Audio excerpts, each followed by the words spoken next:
So Black Moon Lilith is an asteroid.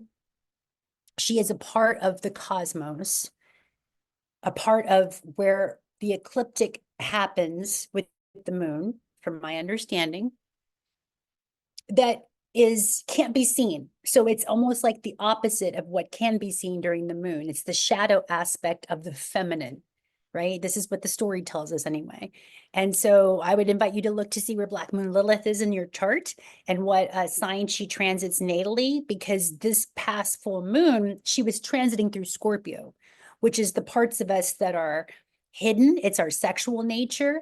It's, again, the occult part of us that isn't seen. It rules the 8th house, which rules sex, death, and taxes, right? So in Black Moon Lilith, her archetype is supposedly before there was Adam and Eve, there was Adam and Lilith. And Lilith was a very strong, powerful divine feminine that was equal to Adam. And supposedly in the story, the archetype is she left the Garden of Eden because Adam wanted to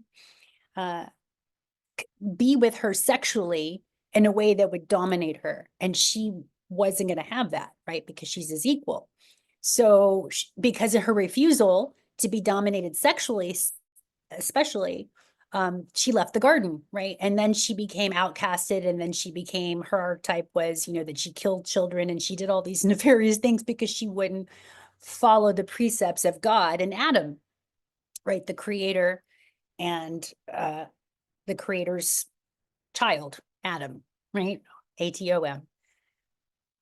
So again, these are just stories that talk about our psycho-spiritual nature, those aspects of us that are naturally rebellious, that all of us have. Where none of us are exempt from these energies, but the archetypes are being upgraded, right? How we're utilizing these energies, what we're doing with these energies to evolve, to grow, to expand, and to become the highest versions of ourselves, right? But we have to be able to look at these shadows or these aspects of us that will not be controlled, right? This is also revolutionary energy, which I also think of Aquarius and Uranus. And this is what we're moving into today, as we're going to be talking about this Cazimi. And in astrology, Cazimi means the heart of the sun. It's an Aramaic term that means in the heart of. So anytime the sun is conjunct a planet or an asteroid or whatever that other planetary celestial bodies, that's called the Cazimi. And this particular Cazimi that we're going to be looking at today with the sun in Taurus, it's going to be conjunct or Cazimi Uranus in Taurus at 27 degrees. What's significant about this is usually those Cazimis with Uranus happen about once a year, but because Uranus is leaving Taurus, it's been in Taurus in the last 7 years, it's going to be moving into Gemini. And so we're not going to see it again, this particular conjunction Cazimi point with the sun and Uranus in Taurus for another 84 years. So for most of us, it won't be our lifetime.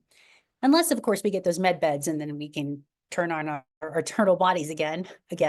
But for those of us, in other words, there's a significance happening with the sun, which is our identification, which is what we can see. It's our vital life force energy.